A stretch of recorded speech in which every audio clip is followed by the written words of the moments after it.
Welcome to the Big Fat Real Estate Checks podcast with Marco Kozlowski, where we help investors like you get the knowledge and skills you need to replace your JOB with passive cash flow for life.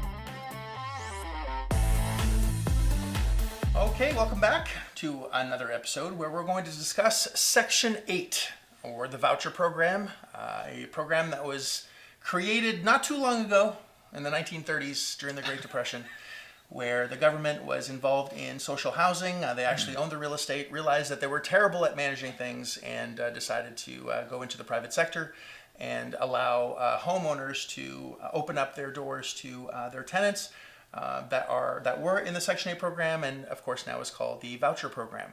And we're going to discuss the pros and the cons, the goods and the bads and the uglies of dealing with Section 8 or voucher program tenants.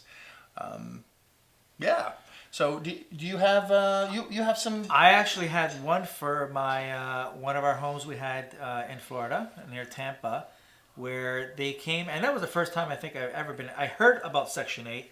I know the surroundings, so maybe we should talk about what exactly they do. Who qualifies for Section 8? So how does someone get involved? Why? You explained why. Like I know in Canada, I think maybe in Montreal too, or Montreal is part of Canada. I know in Ontario. Sure? Well, yeah, I know they want to sometimes separate Quebec City is debatable. Sometimes it's debatable, but I know in Ontario, you're right. The government had the real estate, had the building, and they put people in there that they were experiencing financial hardship. They weren't, they welfare. It's like a welfare. So it was a handout, and they are terrible at managing the property and the repairs and all that, whatever. So they didn't go to the voucher system, but in the U.S., I find that actually it's a very good system. So maybe we want to elaborate a little bit on that. How do they qualify? How do they get it? So it's a federal program. It's basically HUD that gives a budget, and it trickles down to different local communities. I have quite a bit of property in Chicago. The CHA is the Chicago Housing Authority, basically gets funding from HUD, and then they disperse to people that are on the list that are qualify for housing. And then sometimes they qualify for 100% of the rent. Sometimes it's 100% of the rent plus utilities if it's written well in the lease. Sometimes it's half or a percentage of, so they'll cover everything but $5. The tenant is obligated to pay at least $5. And then there's where they're paying, the HUD is only paying like $20 or $30. So there are a lot of variations on why and how it works. But there's generally a waiting list. At one point in Chicago, there was a 3-year waiting list for HUD, meaning that if you had to wait 3 years in order to get a place to live, like you qualified for housing, but there was no housing available. And I think now it's about a year. It's gone down significantly, but there was incentives to get more homeowners to give their properties into the HUD program. And in order for that to happen, there are 3 things that have to qualify. One is obviously the tenant has to be eligible and on the list or have the ability to get a voucher. So if they're not in the voucher program, you can't get a voucher tenant in that way. 2 is the house has to qualify, or the domicile or the property. We have a property in Mississippi that is mostly HUD tenants. Yep. And the HUD inspector goes in to make sure that it qualifies. It's a safe housing. It can have holes in the walls, receptacles with wires hanging out, has to have a smoke alarm, screens on the windows, things that are on their checklist. And if it doesn't, they'll say, sorry, it doesn't qualify, and here are the things that you need to fix in order for us to accept one of our people to live in here. So it's actually quite good, and the beauty of this is you can get a free home inspection, literally. Yep. Someone will come in and inspect the whole property and say, okay, these are the 95 things that need to be fixed for this to qualify for HUD. Now, they're not going to crawl, we've discussed this on prior episodes, you're not going to crawl into the attic and, underneath to see what's cooking there, but at least if it can't pass a HUD inspection, your property's probably not. It's not livable. It's not going to be something that we're going to want to buy. If it can't pass HUD inspection, we're not interested in buying it. That's kind of the bare minimum, status. We got into a mobile home park where there was, sewage that was leaking, on the. It was disgusting. It was absolutely. Animals wouldn't even live there. That was nasty. It was terrible. And we got out of that deal zippity quick because it was not something that we were okay with having our name on such Well, I think we well, on that one we actually called the authorities on ourselves because realized that some tenants didn't want to leave. And we said, this is a health risk. Yeah. And it was. We didn't want that on our watch. And they didn't want to leave. So I was like, they got to leave.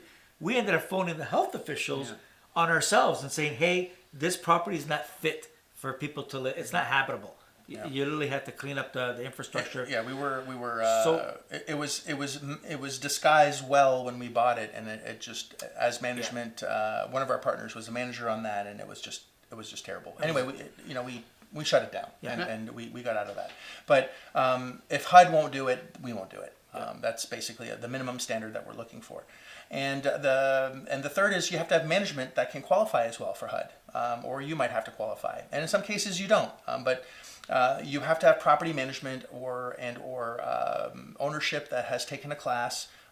It's like 40 hours, and I haven't taken the class. You haven't taken the class. You haven't taken the class, or a licensed property manager that can do. Usually they have.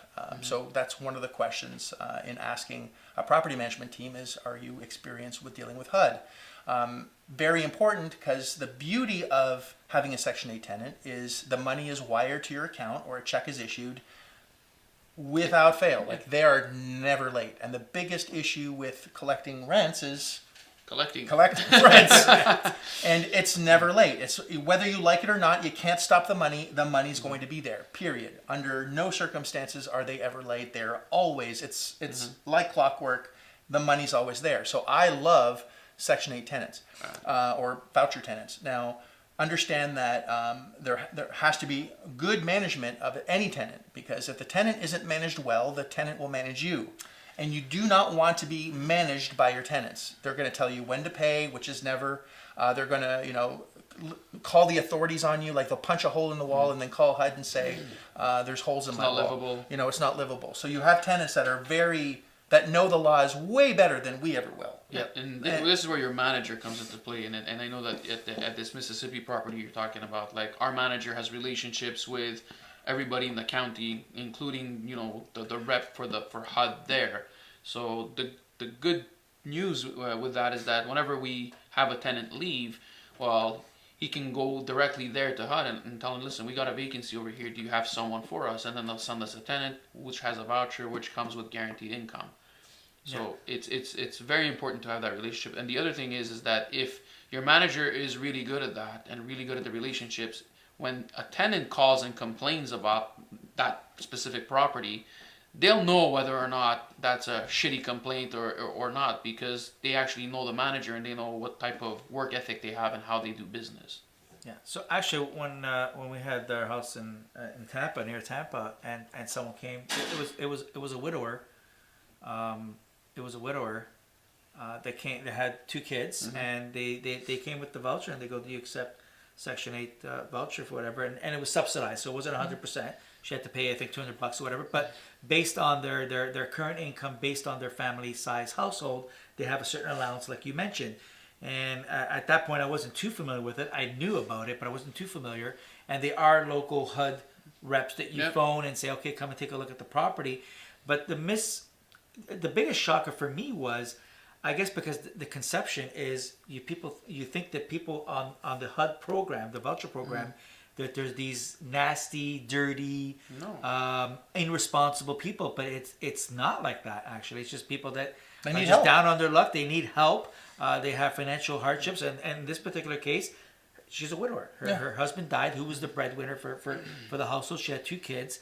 She was working, but not enough to provide housing for her kids and herself. There's also the fact that the program is structured in such a way that these tenants want to stay in the program, and if they don't pay, or if they're not, they're like a blacklist type of tenant, they're just going to be removed from the program, and I don't know how long can they actually get back on it. I think the other ways of redeeming yourself, but if again, you don't want to be managed by your tenants, so we have in our leases we have inspections every 6 weeks that we're allowed to go in at any time into the property every 6 weeks without them approving it. We can just walk in. They're going to get a 24-hour notice. that we're going in the next day, or usually we do it within a 7-day, we'll give a 7-day notice that we're coming in, but we have a key and we're going to go in. They can't say no. We have access to the premises with notice at any time. That's in the lease. If they don't like it, they don't have to stay there. We don't want, a meth lab going in there. We don't want them destroying the property. And when we discuss this on previous episodes, we take pictures and inventory of what everything looks like before they move in. They sign off on it. And if we walk in and there's holes on the wall, there's a meth lab in the corner, and there's things that are illegal, or they're starting to hoard in ways where it's actually unsafe and it's a fire hazard, we can give them a period of time to remedy that, or it's cause for eviction. So it's not just because they haven't paid; they're not basically following or complying within the agreement that we've created. Rules. And then if they don't, we can say, listen, we're going to let HUD know that you're violating your lease. And if you violate your lease, you're kicked out of the program, and then they're not going to be able to get another property. They're going to I think they have to go to the bottom of the list. And That's go what I'm again. saying. And if there's a waiting list of a year and a half, and you're used to getting your rent subsidized, you're going to become very compliant. Yeah, because now you're going to be depending on your own money to pay fully for the rent. Yeah. And another cool thing about Section 8 is that you can get approved for slightly higher than market rents, versus what you would get from someone else. In Chicago, I can get sometimes $1,600 for something I could only get $1,200 or $1,250 for on a market rent. So they pay higher than market rent. Is that just bad accounting? Is that well? You don't ask questions, man. Well, It's I know it's government, but here's the thing: is HUD gets you pay taxes on your income, so. The HUD gets a budget and they have to spend the money, and if they don't spend the money, they lose their funding. So they have to spend, and there's they have their own rules. Yeah, gotcha. Whatever rules. They got to spend in order to get more next year. If they don't, they're going to reduce that budget. Exactly, they're going to get less the year after. So there's that's not in every area. That's right. In some we get less than market rent. Some we get market rent plus 5%, 10%. Some they're very generous. It just depends on the area, but you still have to screen your tenants if they're Section 8. It's like anything else. Section 8 just offers a service of helping to pay. It doesn't mean that all the tenants in Section 8 are bad or all the tenants are good.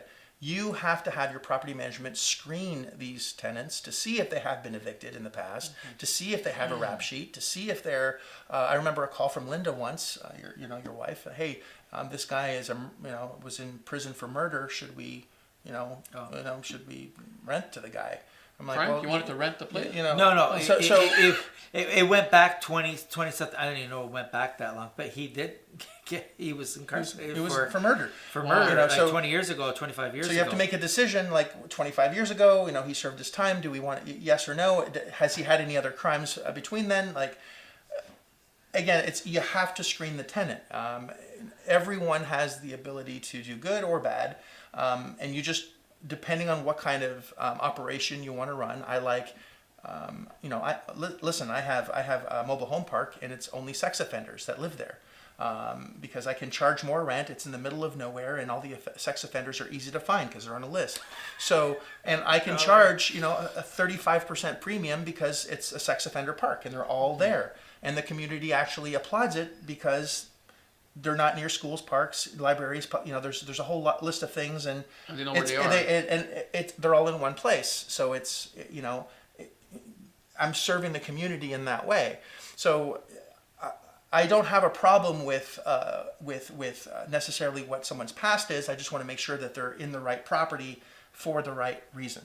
If that makes sense. Mm-hmm. So with Section 8, you also if they're supposed to pay $5, right? And they don't pay that $5. Yes. I used to think it's fine. It's only $5. But if you don't collect that $5 and evict them over $5, because you can evict, right? If they don't pay, they can evict. Yep. You can evict. You're actually defrauding the government, and you could be banned from the Section 8 program. So you have to be very careful not to not break the rules. If the government says that you have to collect $5, you got to collect $5 or they're gone. You have to follow the rules, which at first shocked the hell out of me. I'm like, who cares about $5? I'd rather get the free money from the government, right?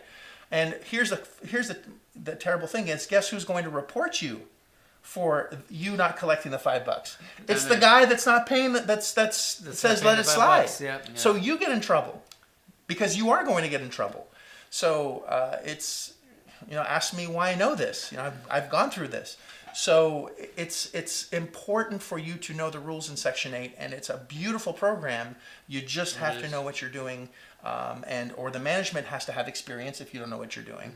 And it's a license to basically get free money On time. On time, and sometimes, in most cases, I'd say in most cases more than market rent, and it's a beautiful thing. It's a pool of tenants. It's a pool of leads, and actually it offers a good service to those that are on the voucher system. Unlike in Ontario, where you can only go to the community housing if it's located on this street, on this block. You have to live there. That's right. It's an affordable housing program. But the program that they have here is, I choose to live in Wesley Champ, or I choose to live in Temple Terrace, or in Tampa itself, or whatever. So I have my options if I was in that situation. And I don't wish anyone upon that situation, but shit happens, and people have a hardship at different times, and things happen. So for that flexibility for that tenant, and offering a pool of tenants to you. You can fill a house like this, fill a whole unit, community. yeah. 50 units can be filled like this, and there's more than just Section 8. There's other government programs or other even charities that will help fill your property. The VA has programs as well, where in another mobile home park, the VA likes 1 bedrooms. They like 1 bedroom properties, and these mobile homes usually have, you can have 2 bedrooms, one on one side, one on the other side. So you can convert the mobile home, divide it in half, and you can get $725 for each side, and they're 1 bedrooms. So instead of getting $800 for the whole unit, you can now get $1,500 per unit because you have 2 people living there. So there's all sorts of things that you can do to capitalize and serve a community and serve people that want a safe place to live, taking advantage of the government programs that are available, and even the grants that are available, which is something that we're not even going to get into on this episode, that you can tap into. There's billions of dollars, maybe trillions of dollars of free money from the government that's not being used every year. They have these grants that are just there, sitting there, money waiting to be used that no one's tapping into. All you have to do is apply for them, and you can get these things. So understand that there's a world of cool shit that's available that you just have to learn to tap into, and Section 8 is one of them. There's a lot of myths around it, a lot of fear. I love Section 8. I've had some terrible experiences, and I've had some really good experiences, but the terrible experiences were my own fault for not being educated, knowing what to do and how to manage these things correctly. And so I learned and grew and fixed it, and now I love it. Yeah. And I think that's pretty much it. So if you have any other questions on Section 8 and how to cash in on it and how to do the best that you can using the program, send me an email, marco@marcokozlowski.com. Love to help you. See you on the next episode. If you like this episode of Big Fat Real Estate Checks, then show some love by leaving a comment and a good rating. Also, as a thank you for tuning in today, we've got a special free gift. The journey to passive cash flow for life starts by finding deals, and it's easier than you think. Simply go to getdealsbytuesday.com, enter your email address, and we'll send you a free quick start course called Deals by Tuesday. Even if it's 11 p.m. Monday night, this course will show you how to find discounted real estate deals by Tuesday. It's that fast and simple. Go to getdealsbytuesday.com and start your journey toward life-changing cash flow today. Thanks for tuning in, and we'll see you on the next episode.